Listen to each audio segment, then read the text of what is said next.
1, 2억 20, 30대에 받는다. 큰 돈이잖아요. 근데 그 연봉을 좀먹는 가장 큰 게 이제 저는 외제차라고 생각하고요. 연차 오래된 형님들이 외제차를 많이 타거든요. 이제 근데 또 시민구단, 기업구단 또 달라요. 그래서 돈 많은 구단은 벤틀리까지 가고 뭐 이렇게 포르쉐까지 기본인데 이제 조금 시민구단은 뭐 이제 벤츠 GL이나 X5 이 정도 되니까 이제 이 선수들도 억이 넘어가면 이제 그 외제차 환상에 빠지면서 결제를 하는 선수가 꽤 있죠. 본질적으로 다른 게 이 형님들은 지속적으로 외제차를 타시는 분들을 말하는 거예요.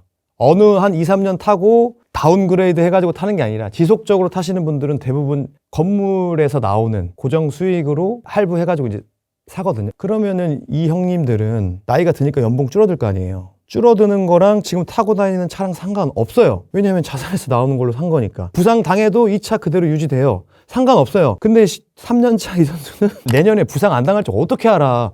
주전 경쟁, 감독님이 누가 올지 어떻게 알아. 스타일 안 맞으면 바로 못 뛰는 게 현실인데 경기 못 뛰면 연봉 떨어져요. 그러면 이 차 유지 못해요. 군대 가요. 군대 가면 수입 떨어져요. 이 차 유지 못해요. 그러면 처음에 호기롭게 대부분 E클래스 먼저 사요. 7, 8천짜리 사잖아요. 그죠? 대부분 이제 또 3, 4천짜리로 내려오고 이런 거 되게 많이 엄청 많이 봤어요. 그리고 은퇴하고 다운그레이드 돼가지고 너는 그러면 차 뭐 타고 다녀? 저는 아직도 투싼 타고 다녀요. 굳이 살 필요 없잖아요. 저는 그렇게 생각을 하거든요. 이건 근데 나도 그렇게 하니까 너희들도 그렇게 해라 라고 저는 말을 못 하겠어요. 왜냐면 삶의 가치관이 다 다르기 때문에. 하지만 차라고 하는 것도 오래 지속할 수 있어야 그게 내 차지. 포르쉐를 탄다. 1, 2년은 타겠지. 지속적으로 타야 내가 타고 싶을 때 타고 안 타고 싶을 때 그냥 나 안 탈래 하는 게 진짜 내 차가 아닐까. 하나 이것도 정말 많은데요. 돈 관리를 부모님이 하시는 분. 정말 이게 큽니다. 만약에 이 부모님이 원래 부자야. 원래 좀 이 자본주의 시장을 좀 알아. 그러면 상관이 없어요. 딱 목돈 모아가지고 그 전까지 뭐 미주나 이렇게 해가지고 목돈 쌓이면 부동산 투자하는데 부동산 투자도 애매한 거야. 여러 채 사는 게 아니라 똘똘한 걸로 가고 이런 거를 기본적으로 하시면 상관없는데 대부분 그렇지 않아요. 대부분 다 이제 어머님들 이제 빚 갚고 막 이렇게 하시잖아요. 그러면 그게 잘못됐냐? 잘못됐다고 할 수 없겠지. 근데 선수들이 생각하는 건 내가 이제 번 게 있고 용돈을 받아서 쓰다 보니까 내가 결혼할 때쯤 되면 이 정도 쌓여있겠지. 그 쌓여있던 금액과 이 금액이 괴리 엄청 커요. 그래서 거기서 이제 분란이 일어나고 심지어 이제 결혼을 했으면 이제 다른 가정이잖아요. 이거 돈을 와야 되잖아요. 돈이 안 와. 돈이 안 와요. 그럼 이 선수는 다시 모아야 돼. 가정에서. 있겠냐고. 없죠. 요즘에 전셋집 하나 얻으려고 해도 수도권 전셋집이 얼만데. 안 되잖아요. 그죠? 저는 그렇게 생각합니다. 이거 좀 냉정한 소리가 아니라 돈 관리를 어렸을 때부터 해야 된다. 혼자. 저는 그렇게 생각을 합니다. 네. 저는 일단 어렸을 때 워낙 가난하게 자라서 내가 돈을 벌고 있구나라고 하는 거는 프로 데뷔하자마자 그게 너무 이제 감격스러웠고 제가 일본에서 데뷔를 했었는데 그때 당시 월 한 420만 원 정도 계약을 단기 계약을 했었는데 그때 참 기분이 좋았고 이제 돈을 많이 번다라고 느꼈던 거는 연봉이 이제 1억 넘어갔을 때 제가 그때 당시에 광주에 있을 때 1억 900이었거든요. 1억 900이었는데 한 880만 원 정도 들어와요. 와, 이건 진짜 큰 돈이더라고요. 그때부터는 와, 돈이 좀 생기는구나. 승리수당이 또 있거든요. 그때 당시. 지금은 많이 줄어들었지만 그때 당시엔 한 경기 기금 뭐 300, 200이었으니까 승리수당까지 하면 뭐 한 1억 3, 4천 됐을 때 돈을 좀 버는구나. 근데 여기서 중요한 거는 어렸을 때부터 뭔가 1억 벌면은 뭐 파라다이스가 펼쳐지고 이렇게 선베드에 누워 선글라스 끼고 막 그럴 것 같은데 실상은 그렇게 변하지 않더라고요. 뭐 연봉 1억 넘는다고 좋은 호텔 매달 갈 수도 있는 것도 아니고 명품 가방 막 엄청 많이 살 수 있는 것도 아니고 소비의 카테고리는 그렇게 크게 변하지 않고요. 빈도만 조금 1.5배 정도 늘어나는 정도? 그런 변화를 느꼈던 것 같아요. 돈이 딱 모였을 때 저는 외제차보다는 투자에 좀 관심이 있었는데 그걸 이제 잘 알고 했어야 되는데 처음에 이제 좀 공격적으로 한다는 마인드로 선물을 했었고 당연히 다 날라갔고요. 다 날라갔고 브라질 국채도 했었는데 국채는 좀 낫더라고요. 완전히 휴지 조각은 되진 않더라고요. 그래서 저는 외제차보다는 그런 걸로 먼저를 했었습니다. 하지만 외제차 유혹이 없었다? 아니요, 있었어요. 2019년에 제가 이제 연봉이 3억이 이제 넘어가는 시점이었거든요. 3억이면 K리그에서도 이제 S급으로 이제 분류가 되는 2억대와 3억대는 또 다르거든요. 그 범위가. 그래서 그때 당시 와이프, 저희 아이들이 19년생인데 아이도 낳고 고생을 했으니까 차와 가방을 같이 선물해 줘야겠다. 그래서 이제 GLE 풀체인지, X5 풀체인지 돼가지고 기가 막혔어요. 그래서 XC90 해가지고 이제 막 남자들 있잖아요. 차 살려고 할 때, 야, 그 돈이면 이거 사지. 막 이렇게 점점 올라가는 거야.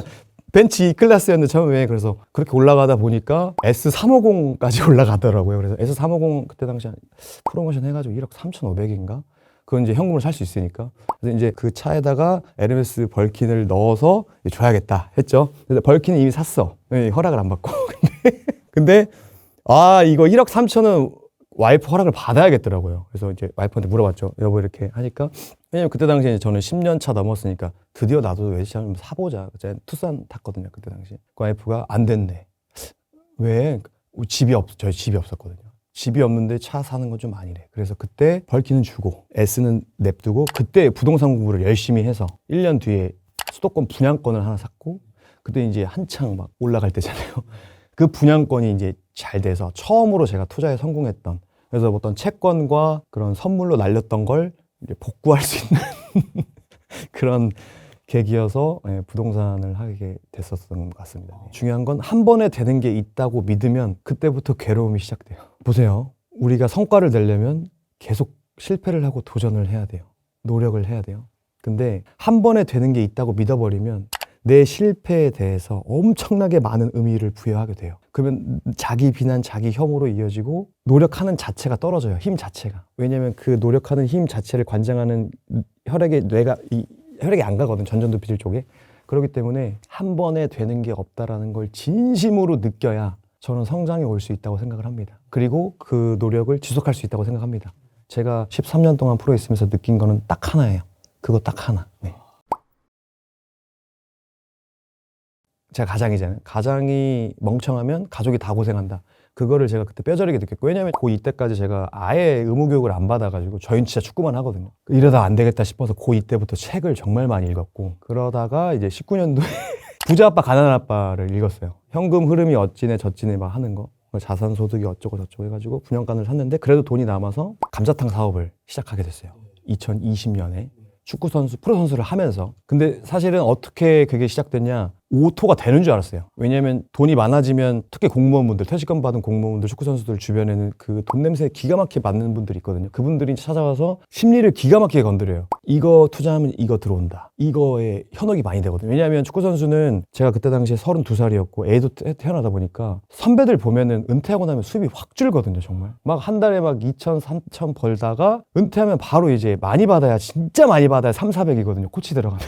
그런 모습을 보니까 와, 나는 뭐 하나 만들어 놔야겠다 해서, 그 마음이, 그 욕구가 있는 상태에서 그 얘기가 들리니까 얼마나 그게 달콤하게 들리겠어요. 그래서 이제 월 500 정도 나온다고 해서 했죠. 코로나 때 했는데 그게 잘 나오더라고요. 한 300씩, 500은 아닌데 한 300씩? 그래도 좀 괜찮겠다 했는데 6개월 지나고 나서 문자가 하나 와요. 그 국민건강보험공단에서 4대 보험 미납됐다고, 체납.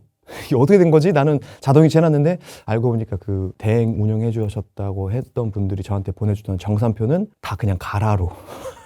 그래서 저한테는 항상, 왜냐면 그게 가능한 게 지금 생각해보면, 저도 그 뒤로는 제가 운영을 해봐서 알지만 너무 쉬워요. 임대료 미납하면 되고 관리비 미납하면 되고, 어차피 물건 같은 그것만 내고, 그 다음에 4대 보험료 미납하고 통장에 300만 원만 해놓으면 진짜 수익이 난 것처럼 보이거든. 아무것도 모르는 저 같은 경우에는. 그러다 보니까 그거 이제 알고 충격을 먹었는데, 그때 이제 고민을 했죠. 이거를 들어갈 거냐 아니면 손해보고 팔 거냐. 근데 저희 와이프 외삼촌이 그때 당시에 고기 유통을 한 200억 기업 하시는 매출을 엄청 크게 하세요. 저한테 그러더라고요. 김서방, 너 접어야 돼. 너 그거 어떻게 해? 프로 선수 하는데도 못해. 그분이 얼마나 많은 데이터가 있겠어요. 자영업자. 몰빵해도 안 되는 게 요식업인데. 근데 이제 저는 했죠. 왜냐면 저 25년 축구를 했잖아요. 프로에 14년 있었고. 그러면서 제가 느낀 게 뭐냐면 경험이 다거든요. 신인 선수는 어쩌다 한번 잘해요. 근데 리그는 길어요. 38경기라서. 근데 그 선수가 잘할 확률은 점점 줄어들어요. 왜냐면 결국 평균으로 휘기하거든요. 그래서 그러면 그 신인 선수가 왜 평균으로 휘기하는데 잘 못하게 되냐? 자기가 왜 잘하는지를 몰라요. 데이터가 없기 때문에. 근데 반복할 수 없는 걸 자기가 실력이라고 할 수 있어요? 그거 없어요. 그냥 운이에요, 그건. 그렇기 때문에 베테랑들은 그런 데이터가 있기 때문에. 그럼 데이터 어디서 나오냐? 경험에서 나오거든요. 그래서 저는 지금 당장 손해를 좀 보더라도 경험이 정말 중요하다고 생각을 해서 그냥 그 감자탕에 들어가서 실제 운영을 한 3년 정도 했죠. 그래서 흑자 경영도 하고, 그래서 권리금 받고 나왔죠. 네. 저는 항상 그 일기를 쓰거든요. 그 당시 썼던 글이 화제가 돼서 KBS 9시 뉴스에 1분 30초, 그때 당시 K2에 있었거든요. K2 선수가 1분 30초를 9시 뉴스 차지하는 건 최초래요. 2020년 김호남의 일기를 보면 다 컸다고 생각하는데 엄청 어리고요. 되게 편협한 시각이에요. 넓지가 못하고 되게 편향적이고. 왜냐면 이제 사업이라는 건 전 사업을 다 안다는 개념이 아닙니다. 고객의 관점에서 시작해야 돼요. 모든 것들이 음식, 재료, 서비스, 인테리어, 고객 응대 모든 것이 소비자 관점으로부터 나와야 그게 효과가 있는 거지. 내 생각으로 한다? 맞을 확률이 거의 저는 1, 2%라고 생각합니다. 내 감을 믿으면 그냥 쫄딱 망하고요. 그거를 학습할 수 있었고, 동시에 이제 그거를 학습하다 보니까 축구 시장도 이해되는 게 크더라고요. 제가 이제 주장을 좀 또 많이 했었고. 왜냐면 이제 감독님을 이해하는 폭이 더 커져요. 이게 무슨 말이야 하실 수 있을 것 같은데, 매장을 운영하고 제가 이제 직원이 한 15명, 알바까지 포함하면 되게 크잖아요. 그러면 이제 오너는 9만 가게지만 그래도 운영 정책이라는 게 있어요. 근데 사람은 언제 그 사람 리더에게 신뢰를 잃으냐? 모순되는 행동을 보였을 때. 근데 오너 입장에서 난 이러한 정책을 내렸지만 이 매장의 운영을 하기 위해서 어쩔 수 없이 어길 때가 있어요. 어쩔 수 없이. 모두의 이익을 위해서. 근데 그 모습을 보고 선수들은 신뢰를 잃어요. 감독님이 팀을 운영하는 데 있어서 오리엔테이션을 할 거 아니에요. 전방 딱 시즌 시작하기 전에 우리는 이렇게 갈 거고 어쩌고 저쩌고. 근데 상황에 따라 바뀔 수도 있어요. 근데 그 모습을 보고 선수들은 실망을 하고 신뢰를 잃고 불만이 쌓이면 자기 플레이 안 나오고 팀의 악순환이 이렇게 되거든요. 근데 그러한 전에 얘기했던 그 편협한 생각 그거를 좀 더 넓혀주고 시장을 이해하게 되고, 그러다 보니까 팬에 대한 생각, 팬에 대한 태도 훨씬 더 달라지고 구단에 대한 태도도 더 달라지고. 그래서 제가 그러한 것들이 축구만 했으면 나왔다? 절대 저는 그렇게 생각하지 않습니다. 정말 힘들었지만 사람이 아예 바뀌는 계기라 생각해서 저는 그 기간을 되게 소중하게 생각합니다. 저는 분야만 다를 뿐 마인드가 좋으면 결국엔 잘 된다고 생각합니다. 뭐 박지성 선배님, 설기현 선배님, 뭐 손흥민 선수 다 검색해보세요. 축구에서 제일 중요한 게 뭐예요? 태도예요. 태도는요. 그럼 태도가 왜 제일 중요해요? 이거는 제가 얘기하는 게 아니에요. 그 마리사 피어라는 그 영국 정신과 의사, 유명인들 케어해 주시는 분인데, 그분이 뭐라고 말씀하시냐면 태도는요 가르칠 수가 없어요. 본인이 선택할 수 있어요. 자 보세요. 축구 경기에 대한 태도, 야 그거 돈 많이 주면 하겠지. 돈 적게 주면 태도 줄어들어요. 그죠? 야 때리면 태도 좋아지던데, 때리니까 태도가 좋아진 거예요. 진짜 본질적인 태도는 나만 선택할 수 있어요. 그러면 우리가 수요 공급적인 측면에서 한번 봐볼게요. 이 세상에 내 태도는 내가 유일하게 선택하는 거야. 이 세상에 딱 하나야. 제일 센 거예요. 제일 센 거예요. 수요와 공급적인 측면에서 수요가 딱 하나잖아. 내 거 이거 하나잖아. 다예요. 그게 다예요. 실력 오케이 있어야겠죠. 실력이 있어야겠지. 근데 이 태도로 인해서 저는 실력이 또 완성된다고 생각하거든요. 물론 그렇지 않은 선수도 있어요. 정말 천부적인 재능. 하지만 그거 오래 못 간다는 거 우린 너무 많이 봐왔고, 손흥민 선수가 실력만으로 그런 아이콘이 됐다? 저는 생각하지 않습니다. 절대 그렇게 생각하지 않아요. 이재성 선수, 제가 또 존경하는 선수 있거든요. 김민재 선수 태도 정말 좋고요. 왜냐면 선수 때 이제 또 K리그 때 만났으니까 정말 좋아요. 근데 밖에서 보면은 이제 재능 탓을 할 수 있죠. 저는 그렇게 생각합니다. 그래서 축구를 안 해보신 분들은 축구는 재능의 영역이다라고 말을 많이 하고요. 축구를 해보신 분들은 태도의 영역이다라고 말을 합니다. 그래서 이 괴리감이 있어요. 그리고 또 하나가 뭐 있냐면 실패에 대한 정의가 완전 달라요. 좀 애매하고 뭐 방출되고 자기 실력 잘 안 나오는 선수들은 실패를 하면 안 되는 방향으로 가요. 모든 훈련과 경기에 임하는 태도가. 근데 이 잘하는 선수들은 실패를 더 많이 하려는 쪽으로 가요. 왜냐하면 어차피 한 번에 되는 게 없거든. 예를 들어서 주민규 선수는 저의 상무 동기인데, 주민규 선수는 설명을 드리면 K리그 득점왕을 많이 받았던, 지금 현재 대전에서 뛰고 있는 선수인데, 그 선수도 알아요. 한 번에 골을 넣을 수 없다는 걸 알기 때문에 경기에 들어가면 내 의도가 어디로 가요? 골 넣어야겠다로 안 가요. 얘가 여기 있네. 매 순간에 완전 몰입을 해요. 그래야 이게 갈 수 있으니까. 그래야 슈팅을 때릴 수 있으니까. 그래야 얘를 제낄 수 있으니까. 근데 어떻게 돼요? 자기 타이밍도 아닌데 막 슈팅 때려요. 그래서 저는 그 차이라고 생각합니다. 물 흐르듯이 축구는 팀 스포츠다 보니까 흐름이 깨지면서 자기 것만 하면 그 선수는 오래 못 가고요. 과정에 집중을 합니다. 실패에 집중을 해요. 더 많이 실패하려고 어차피 한 번에 되는 게 아니니까. 근데 이제 감독님한테 잘 보여야 되니까 실수하면 안 돼. 실수하는 게 당연한 건데 실수하면 안 돼 하면 어떻게 돼요? 몸에 힘이 들어가요. 몸에 힘이 들어가면 더 안 돼요. 내가 애초에 실패를 할 거란 걸 알아. 그러면 힘이 쫙 빠지겠죠. 수비가 와? 이동 컨트롤 하면 돼. 근데 이렇게 돼 있잖아요. 수비가 와? 판단이 안 서요. 막 잔디가 팍팍 파요. 힘만 들어가서. 그래서 그 차이다. 제 말씀을 듣고 김민재 선수, 손흥민 선수, 이강인 선수 인터뷰를 찾아보십시오. 그분들의 마인드, 실패에 대한 정의가 다릅니다. 보시면 이제 보일 거예요. 그전엔 안 보셨을 수도 있어요.